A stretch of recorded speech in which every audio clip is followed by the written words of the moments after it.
Hello दोस्तों, मैं इमरत आराम लोमरोड reach success point YouTube channel पर आपका स्वागत करता हूं। दोस्तों, हमने पिछली क्लास में बात की थी वैदिकरण तत्पुरुष से संबंधित, जिसमें हमने वैदिकरण तत्पुरुष के 6 वेद पढ़े थे, यानी द्वितीय से शुरू किया और सप्तमी विभूति तक के वेद पढ़े थे। आज हम पढ़ेंगे दोस्तों बहुव्रीहि समास को, उसके बाद पढ़ेंगे हमारा द्वंद्व समास। इससे पहले हमने अव्ययभाव और तत्पुरुष समास के सभी वेदों को पूरा कर लिया। तो हम बात करते हैं किसकी? बहुव्रीहि समास की। तो बहुव्रीहि समास में क्या होता है दोस्तों, इन सब चीज़ों के बारे में हमें बात करेंगे। तो पहला आप एक संस्कृत के रूप में सूत्र देखिए। आपका सूत्र क्या कहता है? अन्य पदार्थों प्रधाने बहुव्रीहि, यानी यह क्या कहता है?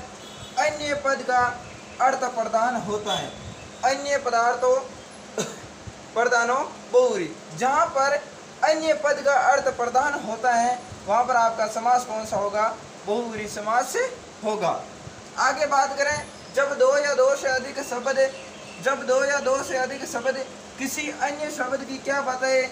विशेषता होकर रहते हैं, यानी विशेषता बताते हैं, तो वह क्या करता है? वहाँ पर आपका बहुव्रीहि समास होता है। तो होता किस प्रकार? तो दोस्तों, हम उदाहरण के माध्यम से समझते हैं। हमारा उदाहरण है पीताम्बरे। क्या है? पीताम्बरे। और इसका समास विग्रह क्या होगा? पीतम अम्रे यस्य से। क्या होगा? पीतम अम्रे यस्य से। और इस पीताम्बर की हम जब बात करते हैं तो इसका अर्थ होता है दोस्तों, पीला है जिसके वस्त्र। और पीला वस्त्र वाले कौन होते हैं? आपके कृष्ण होते हैं। यह तीसरा अर्थ क्या होगा? कृष्ण होगा। तो हम बात किसकी यहाँ पर देखते हैं कि अन्य पद का अर्थ प्रदान होता है। यहाँ पर क्या है? आपका प्रदान क्या है?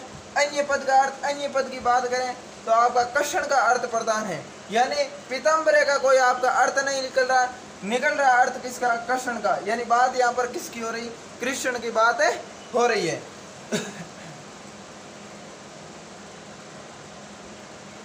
बात किसकी? कृष्ण की हो रही है। अब बात करें हम, क्या है? जब दो या दो से अधिक शब्द किसी अन्य पद की विशेषता होकर रहते हैं, यानी यहाँ पर शब्द क्या है? पीत और अंबर है। क्या है? पीत और अंबर है, यानी पीतम और अंबर है। यह क्या करते हैं? विशेषता किसकी बताते हैं? कृष्ण की विशेषता बताते हैं। और ये क्या कह रहा है? दो या दो से अधिक, यानी ये दो शब्द है जो किसी अन्य पद की विशेषता बता रहे हैं, यानी विशेषता किसकी बता रहे हैं? कृष्ण की। ये दोनों शब्द क्या कर रहे हैं? विशेषता बता रहे हैं। और जहाँ पर दो शब्द किसी तीसरे की विशेषता बताए वह समास कौन सा होता है? बहुव्रीहि समास से होता है। तो दोस्तों, ये बात किसकी की हमने? इस पीताम्बर शब्द की बात है की। और आगे आपका क्या लगा? यस्य से। दोस्तों, ये चीज़ आपको सबसे ज़्यादा कंफ्यूज करती होगी। मैं मानता हूँ कि आपको ये सबसे ज़्यादा चीज़ क्या करती हैं? कंफ्यूज करती हैं। कभी यम लगता है, कभी येन लगता है, कभी यस्मय आता है, कभी यस्मान आता है, और कभी यस्य आता है, कभी यस्मिन आता है। तो दोस्तों, इस चीज़ को आपको डरने की आवश्यकता नहीं। हम बिल्कुल आसान और सरल भाषा में इस चीज़ को समझेंगे। हम आपको समझना इतना है कि बहुव्रीहि समास के अंदर क्या होता है? तीसरा अर्थ प्रदान होता है। आगे एक और उदाहरण की बात करें दोस्तों, नीलकंठम। नीलकंठम की बात करें। अब दोस्तों, आपको दो शब्द मिलते हैं, एक नीलकंठ मिलता है, एक आपको नीलकंठ मिलता है, एक नीलकंठम मिलता है। दोस्तों, यहाँ पर एक बात आपको समझनी है। समझनी क्या है? नीलकंठम की बात करें, इसका हिंदी के रूप में अर्थ की तो नीले हैं जिसके कंठ, यानी नीले हैं जिसके कंठ। तो ये विशेषता भी बता रहा है। यहाँ पर क्या कर रहा है? नीले हैं जो कंठ, यानी कंठों की विशेषता बता रहा है। यहाँ पर आपका क्या है? नीलकंठ। इसमें क्या होगा? नीले हैं जिसके कंठ, यानी नीले हैं जिसके कंठ की बात करें तो आपके नीले कंठ की तीसरे अर्थ के रूप में बात की जा रही। लेकिन नीलकंठम की बात करें तो ये क्या कह रहा है? नीले हैं जो कंठ, यानी कंठों की क्या कर रहा है? विशेषता बता रहे हैं। तो दोस्तों, ये कंठम किस में है? पहले आप इनका क्या देखेंगे? नपुंसकलिंग। ये किस लिंग में है? नपुंसकलिंग में, क्योंकि इसके पीछे में है। और यह किस में है? पुल्लिंग में है, क्योंकि दोस्तों इसके पीछे क्या? विसर्ग है। विसर्ग वाली लगभग क्या होती है? आपकी पुल्लिंग में आते हैं। तो ये विसर्ग है, तो ये पुल्लिंग के अंदर है, और ये नपुंसकलिंग में। यहाँ पर दोस्तों, इनके लिंग परिवर्तन होने से समास भी परिवर्तन हो गया, क्योंकि हमने बात की थी कि नपुंसकलिंग में होता है, कोई विशेषता बताता है, वहाँ पर क्या होता है? कर्मधारी। तो इस नीलकंठम में आपका क्या होगा? कर्मधारय होगा, और नीलकंठे में क्या होगा आपका बहुव्रीहि होगा। क्या होगा? बहुव्रीहि समास से होगा। तो दोस्तों ये बात किसकी की हमने? इन लिंगों की। आपको अगर बहुव्रीहि समास का कोई नपुंसकलिंग के अंदर दिख जाए और वो विशेषता बता रहा है तो आप कर्मधारय के अंदर ले जाएंगे, वो समास उसमें क्या होगा? कर्मधारय। और आपको जहां पर पुल्लिंग के अंदर दिखे और तीसरा अर्थ की प्रधानता हो वहां आपका समास कौन सा होगा? बहुव्रीहि समास होगा। तो ये बात किसकी की दोस्तों? हमने इस नपुंसकलिंग और पुल्लिंग वाले शब्द की। अगर ये पीताम्बर भी क्या आ जाता? पीताम्बर भी पीताम्बरम आ जाता तो आपका समास कौन सा होता? कर्मधारय। कर्मधारय क्यों होता? क्योंकि कर्मधारय इसलिए होता, ये शब्द किस में है? नपुंसकलिंग में है, और बहुव्रीहि में क्या होता है? पुल्लिंग में होता है। और नपुंसकलिंग में तो फिर ये क्या करता? वस्त्रों की विशेषता बता रहा है। यानी अंबर, अंबर की बात करें तो कपड़े होते हैं, यानी वस्त्र होते हैं। वस्त्र किस प्रकार के हैं? पीले। तो यहाँ पर विशेषता किसकी बताता? वस्त्रों की विशेषता बताता और कर्मधारय में जाता। लेकिन यह क्या है आपकी? ये पीताम्बर है, पीताम्बर है, इसलिए ये किस में आया? बहुव्रीहि में आया। तो दोस्तों आपने ये बात पुल्लिंग और नपुंसकलिंग वाले समझ ली। आगे हम बात करते हैं दोस्तों इसकी यस्य से की। किसकी? यम, यन, यस्मे, यस्मान, यस्य, यस्मिन, इसकी बात करेंगे। और बहुव्रीहि में और ज़्यादा कोई बात नहीं है दोस्तों। आपको उदाहरण चाहे आप किसी भी किताब से पढ़ सकते हैं। जितने ज़्यादा आप उदाहरण देखेंगे उतने आपके क्या होगा? ये बहुव्रीहि समास मजबूत होगा। क्योंकि जितने आप तीसरे अर्थ वाले शब्द ज़्यादा देखेंगे तो आपका समास भी इतना कंप्लीट होगा। आपको चीज़ क्या समझनी थी? पुल्लिंग और नपुंसकलिंग की बात समझनी थी, वो आपने समझ ली। हमने एक उदाहरण देख लिया कि कौन सा पद प्रधान होता है, कौन सा अर्थ निकलता है। अब बात करेंगे हम इसकी किसकी? यम, यन, यस्मे, यस्मान, यस्य, यस्मिन। सबसे ज़्यादा दोस्तों आपको यही कंफ्यूज करती है कि यम क्या है, यम कहाँ आता है, येन कहाँ आता है, यस्मे कहाँ आता है। तो दोस्तों सबसे पहले हम यम को देखते हैं। यम का हम एक उदाहरण लेते हैं, प्राप्तोदके, प्राप्तोदके। इसकी बात करें दोस्तों तो इसका विषय किस प्रकार होगा आपका? तो विषय होगा प्राप्त, प्राप्त मुद्गम। प्राप्त मुद्गम आपका इसका विच्छेद होगा। आगे बात करें तो इसमें लगेगा क्या? यम लगेगा, यन लगेगा, क्या लगेगा? तो यम लगेगा, यम से। अब बात क्या हो रही है? प्राप्त उद्गम की हिंदी के अर्थ की बात करें तो दोस्तों इसका अर्थ होता है अर्थ होता है वे गांव। कौन सा गांव? वे गांव जहाँ पानी पहुंच गया, वह गांव जिसको पानी प्राप्त हुआ है, वह गांव जिसको पानी प्राप्त हुआ है। और हमने क्या कहा? आपको जिसको जहां पर दिखेगा, यानी यहाँ अब बात आपको समझनी है। यम कहाँ आएगा? जहां पर जिसको आएगा। को आएगा वहां क्या आएगा? यम आएगा। येन कहाँ आएगा? जहां पर जिससे आए, जिससे आए वहां पर येन आएगा। और यस्मे कहाँ आएगा? जिसके लिए आएगा। और यस्मान जिससे, यानी किसी चीज़ का अलग होने का भाव हो, वहाँ पर आपका क्या होगा? यस्मान आएगा। और यस्य कहाँ आएगा? जिसका आएगा। जिसका जहाँ पर आपको दिखे वहाँ यस्य होगा और यस्मिन होगा, जिसमें या पर आने पर यस्मिन होगा। ये बातें दोस्तों हम बिल्कुल उदाहरणों के माध्यम से समझेंगे। और ये यम, यन, यस्मिन, यस्मान, यस्य, यस्मिन की आप विभक्तियों की बात करें तो विभक्तियाँ हमने जब सर्वनाम पढ़े थे, यानी सर्वनाम शब्दों की जब हमने विभक्तियाँ पढ़ी थी उस समय हम इसकी विभक्तियों की बात की थी। के, कैम, कैन, कस्मे, कस्मात, कैसे, कस्मिन, इस प्रकार के शब्द हमने पढ़े थे। तो आप जिन्होंने विभक्तियाँ नहीं पढ़ी वो हमारी संस्कृत व्याकरण नाम की प्ले लिस्ट बनी हुई है, उसमें जाकर के शब्द रूप, धातु रूप और सर्वनाम शब्दों के रूप आप देख सकते हैं। बिल्कुल आसान ट्रिक के साथ हमने बातें की थी। तो हम बात करते हैं प्राप्त मुद्गम यम से की। तो इसमें ये यम क्यों आया इसकी बात करें तो इसका हिंदी अर्थ जब हमने देखा तो क्या हुआ? इसका हिंदी अर्थ है ऐसा गांव जिसको पानी, ऐसा गांव जिसको पानी प्राप्त हुआ।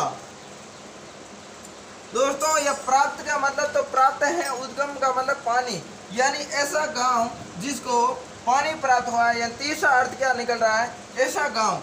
यानी एक गांव की क्या कर रहा है यहाँ पर, ये विशेषता बता रहे दोनों शब्द। प्राप्त मुद्गम, तो आपको क्या दिखा, जिसको दिखा, को जहां पर दिखे आपको क्या लगाना है, यम लगाना है। क्या लगाना है, यम लगा। इसलिए दोस्तों आपका यहाँ पर क्या आया, यम आया, और इसमें आपकी क्या प्रथमा की प्रथमा रहेगी। तो प्राप्त मुद्गम, प्राप्त मुद्गम यम से, यानी यम क्यों लगा, क्योंकि जिसको आया इसलिए यहाँ पर क्या लगा, यम लगा। आगे हम बात करेंगे दोस्तों और उदाहरणों की। तो आपका उदाहरण है ऊड रते, क्या है, ऊड रते। अब बात करें इसके विग्रह की, तो ऊड रते, ऊड रते येन से, ऊड रते येन से। और इस ऊड रते येन से की बात करें दोस्तों, इसका अर्थ क्या होगा,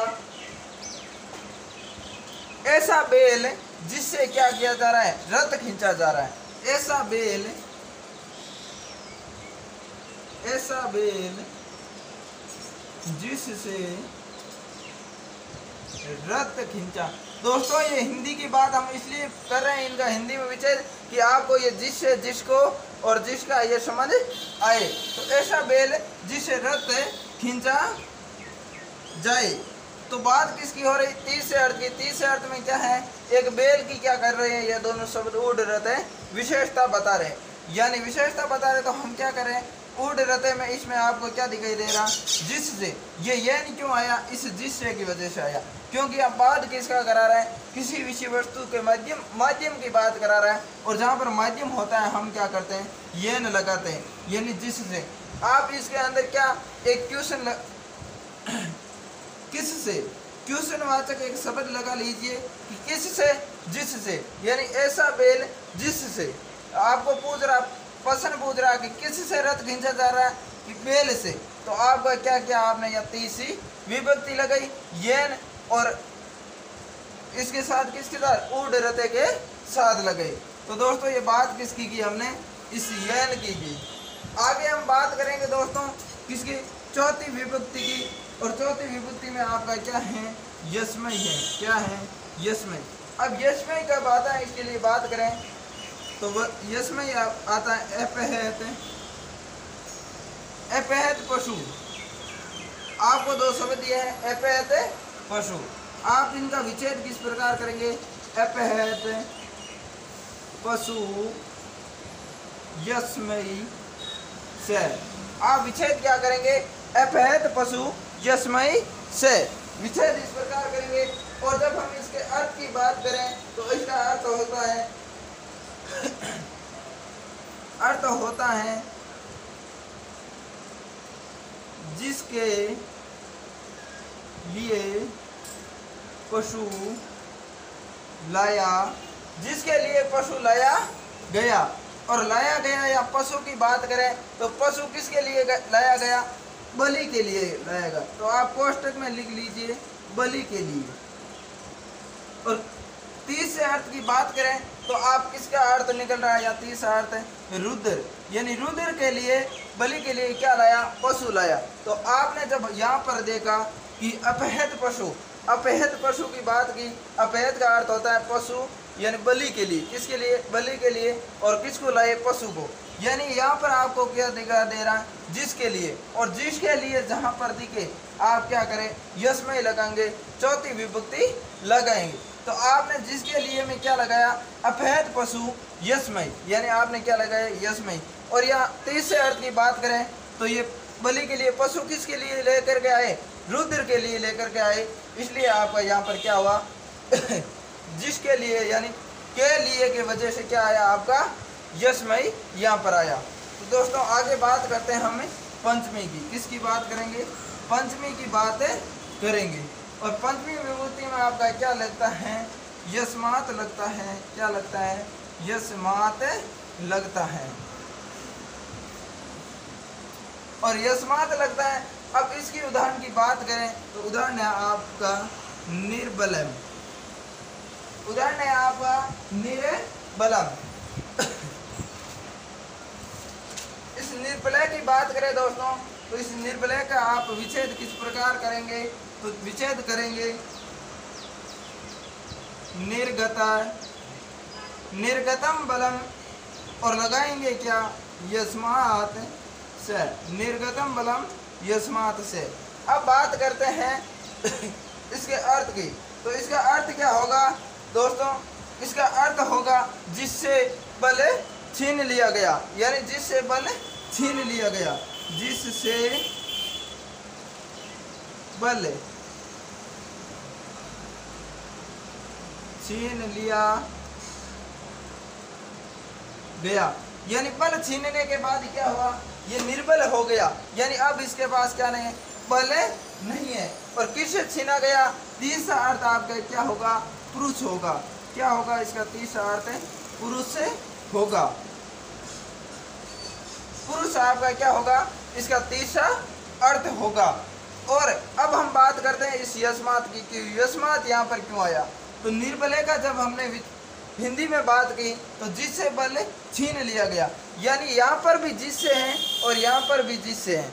तो दोस्तों यहाँ पर तो कोई माध्यम होता है, वहाँ पर जिससे का प्रयोग होता है। और अगर कोई चीज़ अलग हो रही है, यानी बिल्कुल किसी चीज़ से अलग हो रही है, तो वहाँ पर आप क्या करेंगे, पांचवी लगाएंगे और लगाएंगे क्या, यस्मात लगाएंगे, यानी विभक्ति कौन सी, पंचमी लगाएंगे।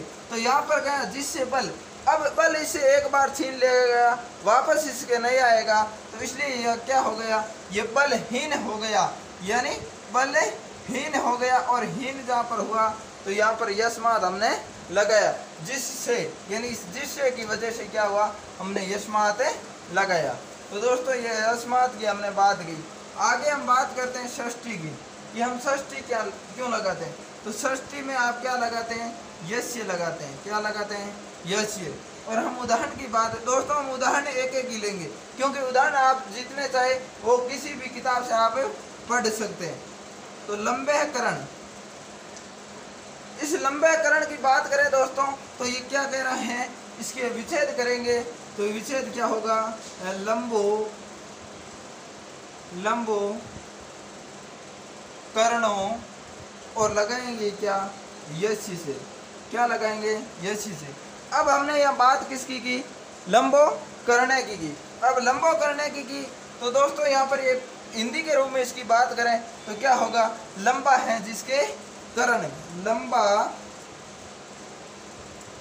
है जिसके करण, यानी यहाँ पर जिसका आया, या फिर आपका क्या आ सकता है, जिसके भी आ सकता है।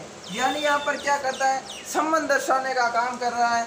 लंबा और कान के बीच क्या कर रहा है, संबंध दर्शा, यानी कान किस प्रकार के हैं, लंबे हैं। तो जिसके जहाँ पर संबंध दर्शाए वहाँ पर क्या लगाएंगे हम, यस्य। तो आपने क्या लगाया, यस्य। और तीसरे अर्थ की बात करें तो आपके कौन होंगे, गणेश जी होंगे, जिनके कान क्या है, लंबे हैं। लंबो कर्णों की बात की हमने। और इसके साथ जिसके क्यों, यस्य से क्यों लगाया, क्योंकि यहाँ पर आया क्या आपका, जिसके आया। और जहाँ पर आपको संबंध दर्शाया जाता है वहाँ पर आप क्या करेंगे, षष्ठी विभक्ति का प्रयोग करेंगे और लगाएंगे क्या, यस्य, यानी यद का षष्ठी क्या होगी, यस्य होगी। आगे हम बात करें किसकी, सप्तमी में। क्या सप्तमी में आप क्या लगाते हैं, यस्मिन लगाते हैं। और जब इस अर्थ की बात करें यस्मिन में तो इससे होता है जिसमें या पर, जिसमें या पर होता है। अब बात करें, आप एक उदाहरण लीजिए, वीर पुरुष। वीर पुरुष की बात करें तो इसका विच्छेद किस प्रकार होगा, वीरा पुरुषा यस्मिन से। यानी यहाँ पर क्या हुआ, वीरा पुरुषा यस्मिन से। और वीर पुरुष से की बात करें इसका हिंदी के रूप में अर्थ की तो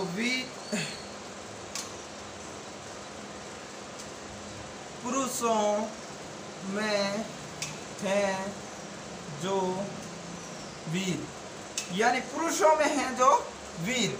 तो पुरुषों में हैं जो वीर की बात करें तो यहाँ पर क्या आया, मैं आया। और हमने क्या किया, जिसमें, यानी किस में है, वीर किस में है, पुरुषों में है। या फिर किसी स्थान का बोध हो, पर का बोध हो तो वहाँ क्या करेंगे हम, यस्मिन लगाएंगे। तो हमने क्या किया, यहाँ यस्मिन लगाया। तो दोस्तों ये बात किसकी की हमने, इस प्रथमा द्वितीय तृतीय चतुर्थी पंचमी यानी यम ये यस्में यस्मान यस्य यस्मिन की बात की थी। यानी इसका प्रयोग हम किस प्रकार करते हैं, ये किस प्रकार इस शब्दों के साथ प्रयोग होता है, इनकी बात की। एक बात लिख लीजिए, आप नोट लगा करके बात लिख लीजिए कि बहुव्रीहि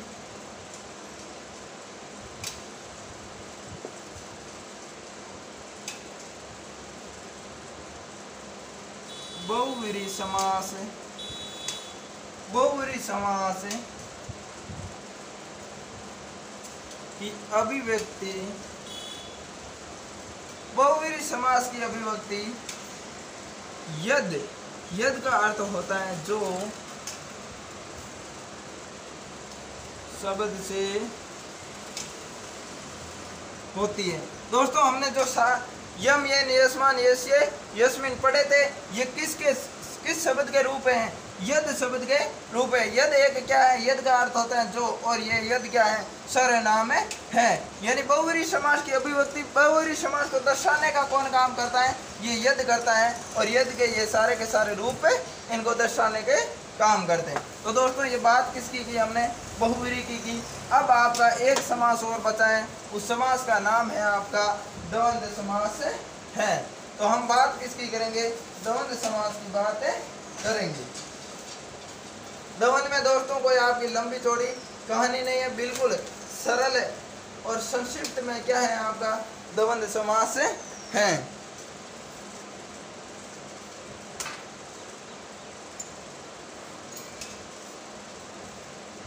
दोस्तों इस बहुव्रीहि समास के अंदर आपको ज़्यादा से ज़्यादा कंफ्यूज करने वाली चीज़ ये की होती है कि यम यन यस्मिन यस्मान यस्य यस्मिन का हम प्रयोग किस प्रकार करें, यह चीज़ आपकी कंफ्यूज करती है।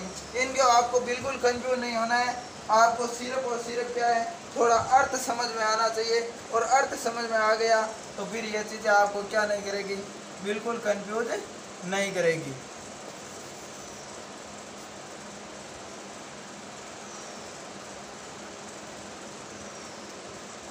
अब हम बात किसकी करते हैं, द्वंद्व समास की बात करते हैं। द्वंद्व समास,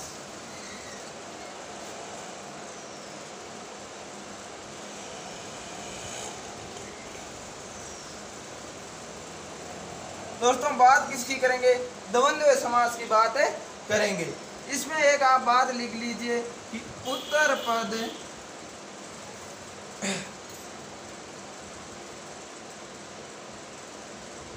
उभय पद प्रधानो। यानी दोस्तों इस समास के अंदर क्या होता है, उभय पद प्रधान होते हैं। उभय पद की बात करें दोस्तों तो इसमें क्या होते हैं, दोनों पद प्रधान होते हैं, दोनों पद प्रधान होते हैं।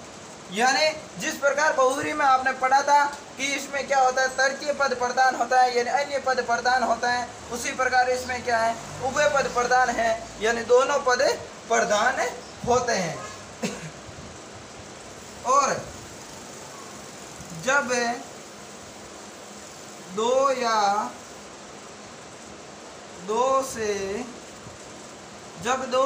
से अधिक संज्ञाएं शब्द, जब दो या दो से अधिक संज्ञाएं शब्द से जोड़ दी जाए तो क्या होता है, द्वंद्व होता है, द्वंद्व होता है। यानी यह बात किसकी हो रही है, जब दो या दो से अधिक संज्ञाएं से जोड़ दिया जाए या शब्द से जोड़ दी जाए तो द्वंद्व होता है। और की अर्थ की बात करें तो का अर्थ होता है दोस्तों और। जहाँ पर दो संज्ञाएं और से जुड़ी हुई होती हैं वहाँ आपका समास कौन सा होता है, द्वंद्व समास होता है। अब बात करें एक सूत्र की तो दोस्तों एक सूत्र है, सूत्र है चाहते द्वंद्व। सूत्र आपका क्या है? चाहते द्वंद्व। अब इस चाहते द्वंद्व की अर्थ बात करें तो चे के दोस्तों ये सूत्र कई बार पूछ लिया जाता है कि चाहते द्वंद्व और आपको ऑप्शन दे दिया जाता है द्वंद्व है, द्विगु है, कर्मधारय है, अविभाव, इस प्रकार के। तो चे के अर्थ में शब्दों का परस्पर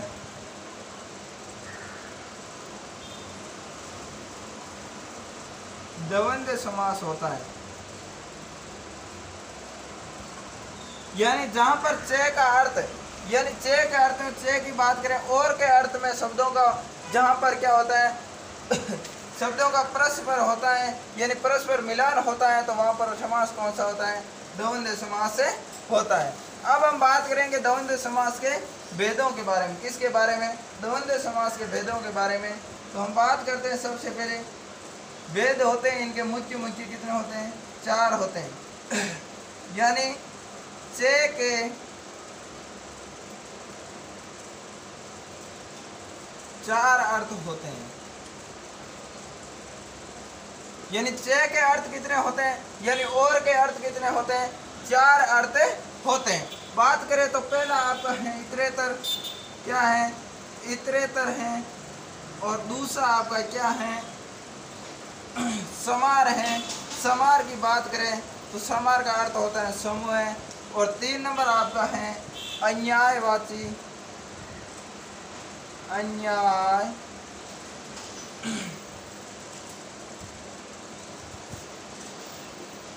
अन्वयवाची।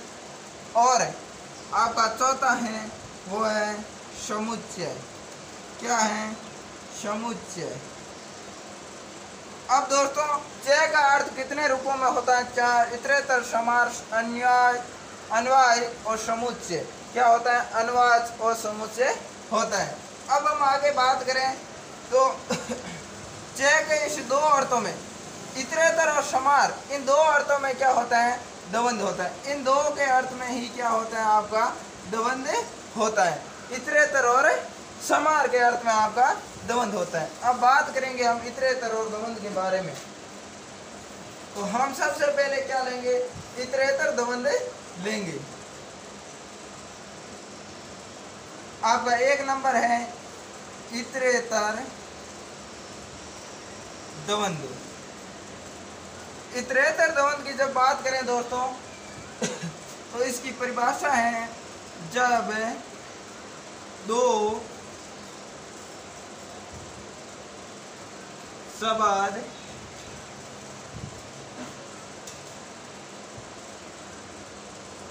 हो तो द्विवचन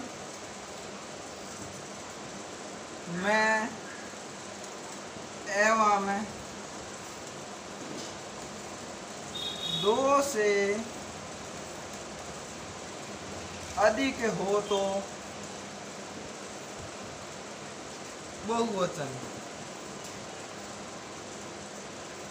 यानी जब 2 शब्द होते हैं तो दोस्तों आपके किस में होते हैं? द्विवचन में होते हैं। और 2 से अधिक होते हैं तो किस में होते हैं? बहुवचन में होते हैं।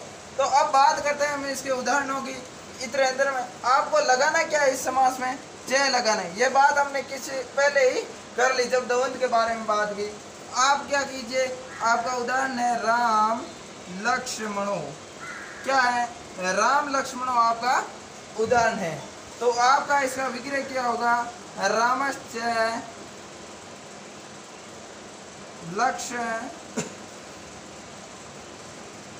लक्ष्मण च। क्या होगा? रामश्च लक्ष्मण च। तो दोस्तों हमने क्या कहा? आप इसके साथ क्या लगाएंगे? चे लगाएंगे। चे का अर्थ होता है दोस्तों और। तो आप इसका हिंदी के रूप में बात करेंगे तो क्या होगा? राम और लक्ष्मण। क्या होगा? राम और लक्ष्मण। लेकिन दोस्तों आपको चे किसके साथ लगाना है? इन दोनों शब्दों के साथ लगाना है, न कि रामश्च लक्ष्मण करना है। आपको क्या नहीं करना है? रामश्च लक्ष्मण नहीं करना है। आगे हम एक और उदाहरण की बात करें तो उदाहरण है आपका शिव केशव, क्या है, शिव केशव उदाहरण है। अब इसका विग्रह क्या होगा, शिवश्च केशवश्च, क्या होगा, शिवश्च केशवश्च उदाहरण होगा। और हिंदी के अर्थ में बात करते हैं तो इसका अर्थ होगा शिव और केशव, क्या होगा, शिव और केशव होगा। तो ये बात किसकी की हमने दोस्तों, इतरेतर की। यानी यहाँ पर क्या दर्शा रहा है, जहाँ पर आपको इतरेतर दिखे वहाँ आपको च अर्थ लेना है। यानी और के अर्थ में जो समास प्रयोग होता है द्वंद्व में, वो कौन सा होता है, इतरेतर होता है। अब बात करते हैं किसकी, समाहार की बात करें। किसकी बात करें, समाहार की बात करें। तो समाहार दोस्तों लिंग नपुंसकलिंग में होता है प्रयोग, और वचन आपका कौन सा होगा, एक वचन। यानी समाहार हमेशा क्या होगा, नपुंसकलिंग में प्रयोग होगा और एक वचन में प्रयोग होगा। अब इसकी परिभाषा की बात करें तो जब द्वंद्व के अनेक शब्द, जब द्वंद्व के अनेक शब्द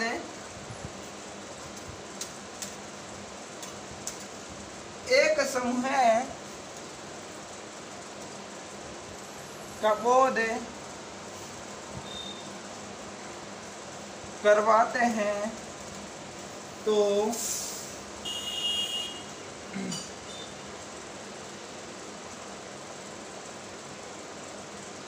समाहार द्वंद्व होता है। समाहार द्वंद्व होता है। यानी जब द्वंद्व के अनेक शब्द, यानी एक या दो से अधिक शब्द मिलकर के क्या करते हैं, समूह का बोध कराते हैं, तो वह समाहार होता है। तो हम बात करते हैं किसकी, उदाहरण की। तो उदाहरण है सरप नकुल, क्या है, सरप नकुलम। क्योंकि हमने बात किसमें की कि ये क्या होता है, नपुंसकलिंग का होता है, साथ में क्या मैं है, तो आपका ये क्या है, नपुंसकलिंग में सरप नकुलम। अब इसकी बात करें विच्छेद की, तो सर्पश्च,